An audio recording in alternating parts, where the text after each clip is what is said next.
Assalamualaikum warahmatullahi wabarakatuh. Perkenalkan, nama saya Regita Aura Krasnanti dengan NIM 25320150 dari Prodi Psikologi. Nama aku Arifah Khairul Dayati dengan NIM 253-20123 Prodi Psikologi. Halo, perkenalkan nama saya Fafian Abin Amoreda dari jurusan Teknik Lingkungan dengan NIM 255-13049. Perkenalkan, namaku Anissa Ramandani dengan NIM 24523-018 dari Prodi Informatika.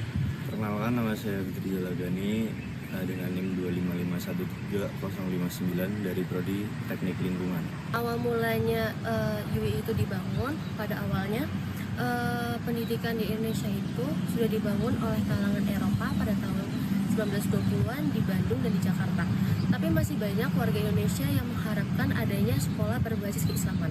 Dari itu dibentuklah panitia Islam, Sekolah Tinggi Islam yang dibentuk oleh yang dipelopori oleh tokoh nasional seperti Dr. Satiman Wirjo Sanjojo, KH Abdul Wahab, KH Wahid Hashim, Dr. Muhammad Hatta, KH Abdul Kahar Muzakir, Muhnatsir, dan KH Mas Mansur.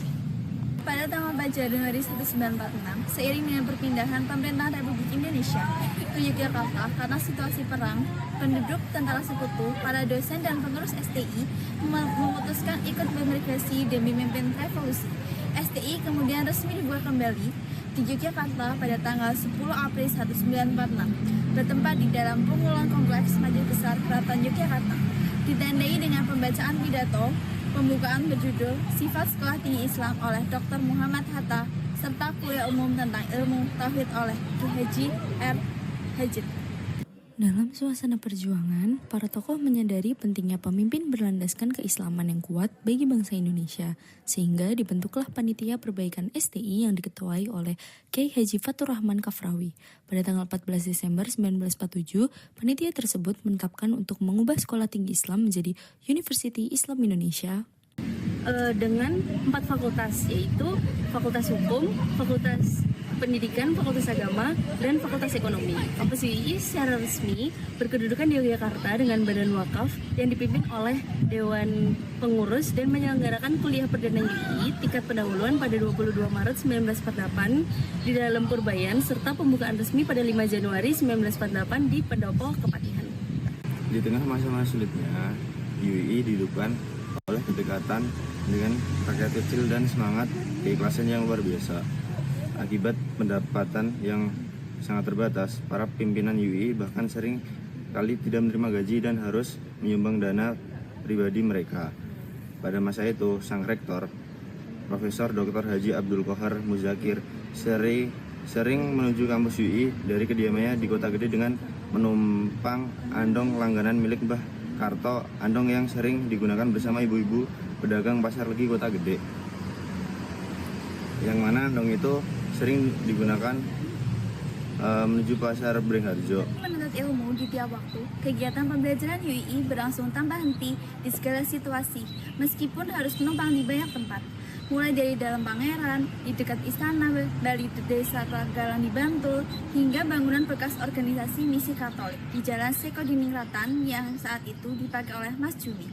Selain itu, kuliah tingkat pendahuluan juga diselenggarakan di beberapa tempat, termasuk Pendopo dalam Ngadiwinatan hingga tahun 1951. Dukungan dari berbagai kalangan pun terus mengalir sejak didirikan pada tahun 1952. Masjid Syuhada berperan penting mewadahi kegiatan perkuliahan, administrasi, bahkan ruang aulia masjidnya digunakan sebagai perpustakaan UI hingga tahun 1969. UI juga mendapat dukungan gedung sekretariat yang terletak di Jalan Ki Haji Ahmad Dahlan.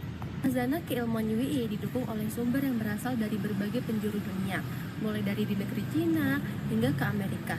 Dinamika keilmuan di masa awal ini salah satu cerminan mulai koleksi buku UI cabang Surakarta atau Perguruan Tinggi Islam Surakarta yang mendapatkan dukungan dari berbagai pihak baik dalam luar maupun dalam negeri. Nah, termasuk lemari penyimpanan buku khususnya merupakan pemberian dari Susuhan Paku Buana X11 di Surakarta. Nilai-nilai terdahulu yang masih diterapkan di lingkungan Universitas Islam Indonesia merupakan perpaduan antara nilai keislaman, kebangsaan, dan budaya akademik. Beberapa di antaranya adalah: 1. Keislaman, menjadikan Al-Quran dan As-Sunnah sebagai landasan dalam pembentukan karakter, etika, dan aktivitas akademik. Kedua, kejujuran atau integritas, menjunjung tinggi kejujuran dalam perkuliahan, penelitian, ujian, dan kehidupan organisasi. Ketiga, ada ukhuwah atau persaudaraan, menumbuhkan rasa saling menghormati, tolong-menolong, dan kebersamaan di lingkungan sivitas akademika. Dan keempat, nasionalisme, menanamkan rasa cinta tanah air dan berkontribusi dalam pembangunan bangsa sesuai nilai-nilai Pancasila. Nilai-nilai tersebut masih tercermin dalam berbagai kegiatan di UII, seperti pembinaan karakter keislaman, pelaksanaan organisasi, kemahasiswaan, pengabdian masyarakat, serta budaya akademik yang menekankan integritas dan profesionalisme. Setiap perjalanan besar dimulai dari satu langkah berani. Di kampus Islam Indonesia, tertua di Indonesia, kami tidak hanya belajar untuk memahami dunia, tapi kami juga belajar bagaimana cara mengubah dunia. Bersama tradisi keislamannya yang luhur dan inovasi tanpa batas, kami memulai kisah sukses untuk membangun dunia yang baru. Mari kita telusuri bagaimana UI bertumbuh dari masa ke masa. Simak perjalanan lengkapnya dalam video ini. Berdiri di tengah pergolakan bangsa, Universitas Islam Indonesia bukan hanya sekedar tempat untuk menuntut ilmu saja. Lebih dari itu, kampus ini adalah buah dari cita-cita luhur para pendiri bangsa. Sebuah manifestasi agung yang mengharapkan hadirnya ilmu pengetahuan di bawah naungan perspektif Islam yang murni. Menengok kembali pada masa lalu, di sini kami mengajak Anda untuk menyaksikan lembaran-lembaran berharga yang kini menjadi saksi bisu sejarah panjang perjuangan kami. Dari coretan tinta pertama pada arsip keputusan pendirian STI hingga gilasan senyum syarat harapan dalam foto momen peresmiannya, setiap detailnya menyimpan ruh perjuangan. Lihatlah dokumen kurikulum lama ini, sebuah cetak biru awal bagaimana karakter intelektual muslim di Indonesia mulai ditempa demi menghadapi tantangan zaman yang serba tidak pasti.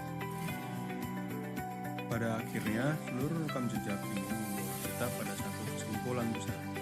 Sejarah panjang Universitas Islam Indonesia bukanlah sekedar rangkaian cerita masa lalu yang berdebu dan tersimpan rapat di dalam lemari museum.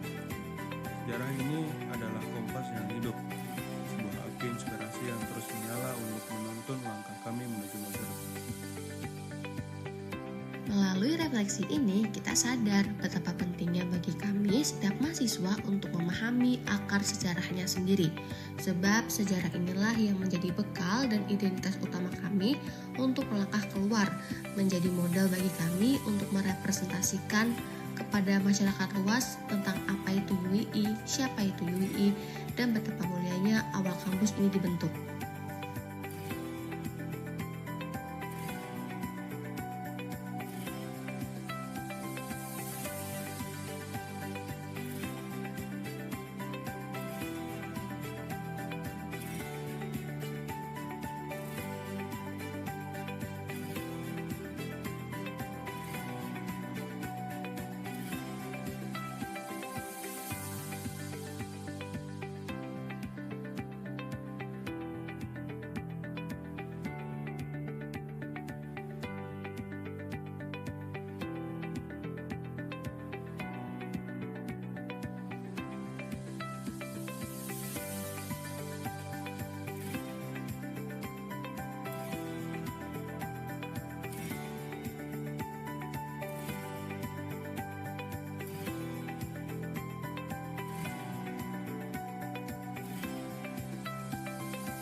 kampusnya Islami banget ya, dan orang-orangnya juga sangat berakhlak gitu.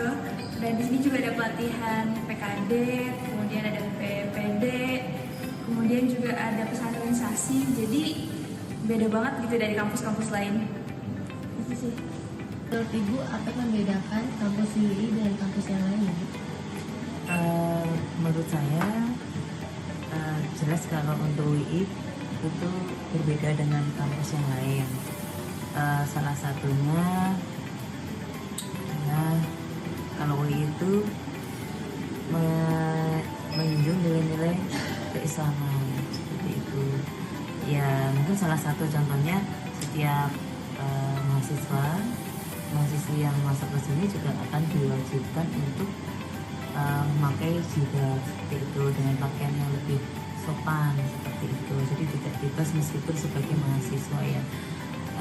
Namun untuk yang mahasiswa dengan agama yang berbeda selain muslim itu diperkenankan sih untuk tidak harus dengan jilbab, itu diperkenankan asal dengan berpakaian yang sopan seperti itu.